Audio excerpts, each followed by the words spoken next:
திமுக எம்எல்ஏக்கள் 3 பேர் இப்போது தமிழக வெற்றி கழகத்தில் ராஜினாமா செய்த கையோடு இணைந்திருப்பது மிக பெரும் அரசியல் திருப்பங்களை ஏற்படுத்தி இருக்கிறது.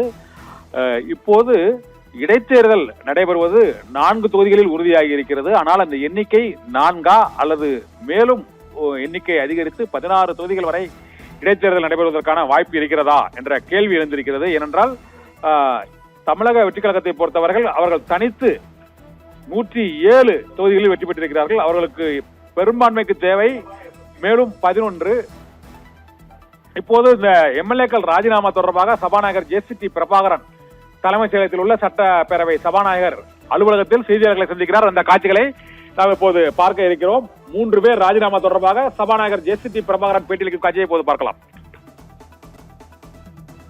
சத்யபாமா மதுராந்தகம் சட்டமன்ற தொகுதி மாண்புமிகு உறுப்பினர் திருமதி கே. மரகதம் குமரவேல், பெருந்துறை சட்டமன்ற தொகுதி மாண்புமிகு உறுப்பினர் திரு எஸ். ஜெயக்குமார் ஆகிய 3 உறுப்பினர்களும் 25/5/2026 முதல் தாங்கள் சட்டமன்ற பேரவை உறுப்பினர் பதவியில் இருந்து விலகிக் கொள்வதாக தெரிவித்து முறைப்படி கடிதம் அளித்துள்ளனர். பேரவை விதிகளின்படி இக்கடிதங்கள் முறையாக உள்ளதால் பதவி விலகல் ஏற்றுக்கொள்ளப்பட்டுள்ளது என்பதை தெரிவித்துக் கொள்கிறேன். ஆமா ஆமா இருக்கே, அதை நாங்கள் முறைப்படி அவங்களுக்கு தகவல் தெரிவித்து விடுவோம். முறைப்படி மற்ற அறிவிப்பில் அவர்கள் வெளியிடுவார்கள்.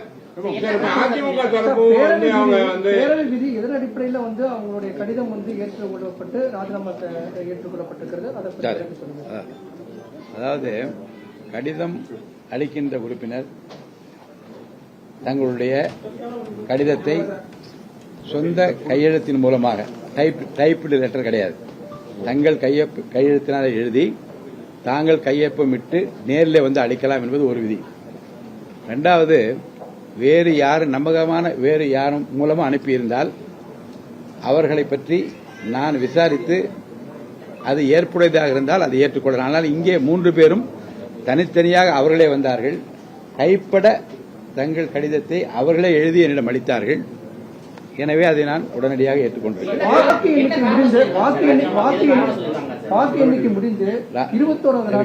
கேட்ட கேள்விக்கு பதில், ஒரு உறுப்பினர் பதவி விலகல் கடிதத்தை கொடுக்கிற போது அவர் காரணம் சொல்ல தேவையில்லை.